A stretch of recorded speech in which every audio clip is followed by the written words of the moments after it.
হয়ে গেছে। লাকির ছোট ভাই প্রতীক লাকিকে জেমিনি হোটেলে ডেকে পাঠায়, তাকে কাকার আদেশ শোনানোর জন্য, যেটা তাদের ঠাকুরদা অনেক আগে তার কাকাকে বলে গিয়েছিলেন।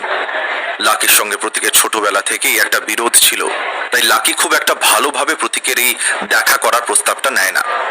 লাকির ব্যবহারে প্রতীকও বেশ অসন্তুষ্ট হয়। তারপর আসল কথায় চলে আসে। তোমার ওপরে পরিবারের যে রেস্ট্রিকশন আছে সেই ব্যাপারে কথা বলতেই বাবা আমাকে এখানে পাঠিয়েছেন। এটা শুনে লাকির চেহারাতে একটু চমক আসে। ও মনে করে এবার তাহলে ওর ওপর পরিবার যে রেস্ট্রিকশন বহাল রেখেছিল সেটা তুলে নেবে। ঠিক ওই সময় দরজা খুলে ওই ঘরে আরো দুজন এসে ঢোকে। তার মধ্যে একজনের বয়স প্রায় 40 বছরের কাছাকাছি, পরনে হালকা নীল রঙের স্যুট আর দেখতে বেশ হ্যান্ডসাম। তার সঙ্গে অন্য যে লোকটি দাঁড়িয়েছিল তার বয়স একটু বেশি। এই দুজন হলেন গৌতম খাঁ আর ওয়াসিম। লাকি ওদের দেখে অবাক হয়ে যায় এবং বলে, আরে গৌতম বাবু, আপনি? ওয়াসিম, তোমরা এখানে কি করছো? ওনারাও লাকিকে দেখে খুব খুশি হয় আর বলে, হ্যালো লাকি স্যার। অনেকদিন বাদে ওদের লাকির সঙ্গে দেখা হয়। লাকি হেসে ওদের দিকে এগিয়ে যায়, কিন্তু পেছন থেকে হঠাৎ করে চেয়ার থেকে কারুর পড়ে যাওয়ার আওয়াজ হয়। লাকি সেদিকে খেয়ালও করে না। আবার লাকির কানে 3টে থাপ্পড়ের আওয়াজ আসে। লাকি দেখে ওয়াসিম আর গৌতম খাঁর গালে কেউ থাপ্পড় মারছে। কিছু বুঝে ওঠার আগেই লাকি লক্ষ্য করে প্রতীক ওদের দিকে এগিয়ে গিয়ে ওদের গালে জোরে থাপ্পড় মারে। লাকি চিৎকার করে ওঠে, এটা তুমি কি করছো? ও নিজেও তাড়াতাড়ি এগিয়ে গিয়ে প্রতীকের গালে একটা থাপ্পড় মারতে যায়, কিন্তু গৌতম খাঁ আর ওয়াসিম ওকে আটকে দেয়। লাকি ওদের হাত থেকে নিজেকে ছাড়ানোর চেষ্টা করে, কিন্তু পারে না। আসলে ওনারা এটা চান না যে ওদের দুজনের জন্য পরিবারের দুই ভাই নিজেদের মধ্যে লড়াই করুক। আর তাছাড়া লাকির উপর পরিবারের লোকেরা যে ব্যান লাগিয়ে রেখেছিল সেটা এখনো ওঠায়নি। এখন এর মধ্যে লাকি যদি আবার তার ভাইয়ের গায়ে হাত তোলে তাহলে এটা লাকির জন্য খুবই ভয়ানক হতে পারে। প্রতীক ভীষণ রেগে ওয়াসিম আর গৌতম খাঁর দিকে তাকিয়ে বলে, আমি তোমাদের দুজনকে বলেছিলাম 9টার মধ্যে আসতে, আর তোমরা এতক্ষণে আসছো? তোমরা আমার কথাটাকে সিরিয়াসলি নিতে পারছো না নাকি? তোমাদেরকে এটুকু বুঝিয়ে বলতে হবে যে যখন ডাকবো তখনই চলে আসতে। তাছাড়া লাকির ওপর থেকে এখনো রেস্ট্রিকশন সরিয়ে নেওয়া হয়নি, জানা সত্ত্বেও তোমরা ওকে স্যার বলে ডাকছো কেন? গৌতম খাঁ প্রতীকের কথা শুনে মাথাটা নামিয়ে নেন আর ওইভাবেই নিচের দিকে তাকিয়ে বলেন, ক্ষমা করে দেবেন স্যার, কিন্তু আজ রাস্তায় ভীষণ ভিড় ছিল, তাই আমাদের আসতে দেরি হয়ে গেছে। আপনি একটু শান্ত হন।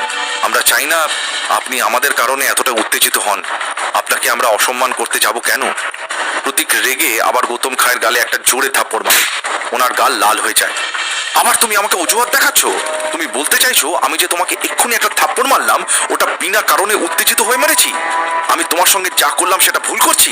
গৌতম খাঁ নিজের মাথাটা নিচু করেই উত্তর দেন, না স্যার, আমি এরকম কিছু বলার কথা ভাবতেও পারি না। গৌতম খাঁ যতই ভদ্রভাবে প্রতীকের সঙ্গে কথা বলুক না কেন, প্রতীক কিছুতেই মানতে রাজি হয় না। ও চিৎকার করে বলে, গৌতম খাঁ, তুমি আমাদের পরিবারের হয়ে অনেকদিন ধরে কাজ করছো, কিন্তু এটা ভুলে যাও না তুমি আমাদের পরিবারের একজন শুধুমাত্র প্রভু ভক্ত কুকুর। তোমার নিজস্ব কোনো পরিচয় নেই, কিন্তু এই পরিবারে তোমার কি অবস্থান সেটা তোমার জানা দরকার। সঙ্গে সঙ্গে আরেকটা থাপ্পড়ের আওয়াজ আসে। এবারের থাপ্পড়টা প্রতীক ওয়াসিমের গালে লাগায়। ওয়াসিমকে উল্টো হাতে একটা চড় মারে আর হেসে বলে, গৌতম খাঁকে 2টো চড় মেরেছি আর তোমাকে একটা, এটা কি করে হয় বলো? এই জন্য তোমাকে একটু বেশি জোরদার চড় মারলাম। দেখো আবার তুমি থ্যাংক ইউ বলে বসো না জানো। ওয়াসিমের ভেতর ভেতর খুব রাগ হচ্ছিল। ওর কোনো ভুল হলে ওকে বলা একটা অন্য ব্যাপার, কিন্তু এইভাবে থাপ্পড় মেরে কখনো ওর ভুল শোধন করা ওর পছন্দ নয়। ও কোনো স্কুলে পড়া বাচ্চা নয়। কলকাতায় ওকে সবাই চিনত, প্রায় সব মহলেই একজন পরিচিত মুখ হয়ে উঠেছে, কিন্তু এখানে প্রতীক ওর সঙ্গে নিজের চাকরের মতন ব্যবহার করে। তাহলে লাকির মুখ চেয়ে ওয়াসিম চুপচাপ সব সহ্য করে যায় আর মাথা নিচু করে বলে, ধন্যবাদ ধন্যবাদ স্যার। ওয়াসিম আর গৌতম খাঁ লাকিকে আরো শক্তভাবে ধরে রাখে। ওরা জানতো যে লাকি রেগে গেলে কি করতে পারে, কিন্তু লাকির আর সহ্য হচ্ছিল না। ও কিছুতেই নিজের প্রিয় মানুষের প্রতি প্রতীকের এই ধরনের ব্যবহার বরদাস্ত করতে পারে না। ও গৌতম খাঁ ওয়াসিমের হাত থেকে নিজের হাত ছাড়িয়ে নেয় আর প্রতীকের কলার ধরে বলে, গৌতম খাঁ ওয়াসিম ভাই আমাদের পরিবারের সঙ্গে অনেকদিন ধরে যুক্ত। ওনারা আমাদের কাজ করেন বটে, কিন্তু শুধুমাত্র আমাদের তাবেদারি করাই ওনাদের একমাত্র পরিচয় নয়। উঁচু মহলে ওদের যাতায়াত, অনেকেই ওনাদের চেনে। ওনাদের সাথে এরকম বাজে ব্যবহার করার সাহস তোমাকে কে দিয়েছে? এই কথাটা বলার পরপরই থাপ্পড়ের বন্যা বয়ে যায়। লাকি নিজের হাতে প্রতীকের গালে কম করে 10টা চড় মারে। লাকির ভেতরে অনেক শক্তি ছিল এবং তার থেকেও বেশি ছিল রাগ। লাকির শাশুড়ি মার জিজিবিষা শক্তি ওর ভেতরে ঢুকে আছে, আর এই কারণে ওর হাত আরো শক্তিশালী হয়ে গেছে। এত জোরে জোরে থাপ্পড় খেয়ে প্রতীকের অবস্থা খারাপ হয়ে যায়। ওর মনে হচ্ছিল ও অজ্ঞান হয়ে যাবে। তাল সামলাতে না পেরে ও মাটিতে পড়ে যায়। প্রতীকের পেছনে যে লোকটা দাঁড়িয়ে ছিল দৌড়ে এসে ওকে সাপোর্ট দেয়। প্রতীকের যেন শ্বাস বন্ধ হয়ে আসছিল। কোনো রকমে সে নিজেকে আস্তে আস্তে সামলায় আর উঠে দাঁড়ানোর চেষ্টা করে। অতি কষ্টে প্রতীক লাকির দিকে আঙুল তুলে বলে, লাকি ভাই, এই দুটো কুকুরের জন্য তুমি নিজের ভাইয়ের গায়ে হাত তুলছো? নিজের পরিবারের লোকের ওপর হাত তোলার শাস্তি তুমি জানো? এটা তুমি ঠিক করনি। লাকিও খুব ঠান্ডা আওয়াজে বলে, আমি যখন কলকাতায় ছিলাম তখন আমাকে বাঁচানোর জন্য আমার পরিবারের কেউ ওখানে ছিল না। যতবার বিপদে পড়েছি ততবার গৌতম খাঁ আর ওয়াসিম ভাই আমাকে বাঁচিয়েছেন।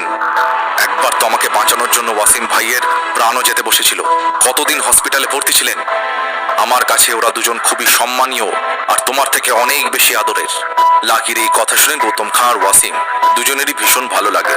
এতক্ষণ ধরে যে অপমান ওরা সহ্য করে চলেছিলেন সেগুলোর থেকে যেন রেহাই পান। প্রতীক আবার ব্যঙ্গ করে হেসে বলে, আচ্ছা, তোমার মুখ থেকে এই ধরনের কথা শুনে খুব ভালো লাগছে। প্রতীকের মুখে তাচ্ছিলের হাসি দেখে লাকির আবার বিরক্ত লাগে। ও প্রতীককে বলে, তুমি যদি আর মার খেতে না চাও তাহলে নিজের মুখটা বন্ধ করো। তা না হলে আমি আবার তোমাকে থাপ্পড় মারতে শুরু করব। তারপর দেখব যে তোমার কত হাসি পায়। প্রতীক লাকির ধমকে আর ভয় পায় না। ও রেগে গিয়ে লাকিকে উস্কিয়ে বলে, আমি আর কি বলছি বলো? যে ছেলে নিজের গার্লফ্রেন্ডকে বাঁচাতে পারে না ও নিজের স্টাফদের বাঁচানোর চেষ্টা করলে হাসি তো পাবে। তোমার মতন অপদার্থ লোক কোথাও আছে নাকি? আমি তো চলো যেরকম সেই রকমই, কিন্তু তুমি? গৌতম খাঁ পিছনে দাঁড়িয়ে দাঁড়িয়ে এসব কথা শুনে মনে মনে ভাবেন, এই লোকটা আবার রাধিকার নাম নিল। পরিবারের জন্য লাকি বিরাজের সঙ্গে রাধিকার বিয়ে পর্যন্ত মেনে নিয়েছে, তাও জেনে বুঝে এই লোকটা লাকির সামনে রাধিকার নাম নিয়ে ওর স্মৃতিকে উস্কে দিচ্ছে। ইচ্ছে করে লাকিকে রাগিয়ে দিচ্ছে যাতে ও কোনো ভুল কাজ করে ফেলে। হতে পারে লাকির প্রতি পরিবারের যে রেস্ট্রিকশন বহাল করা আছে সেটা আরো বেড়ে যাবে। শেষবার গৌতম খায়ের সঙ্গে লাকির মা থুরি কাকিমার যখন দেখা হয়েছিল তখন উনি জেনেছিলেন যে লাকির সঙ্গে রাধিকার দেখা হয়েছে।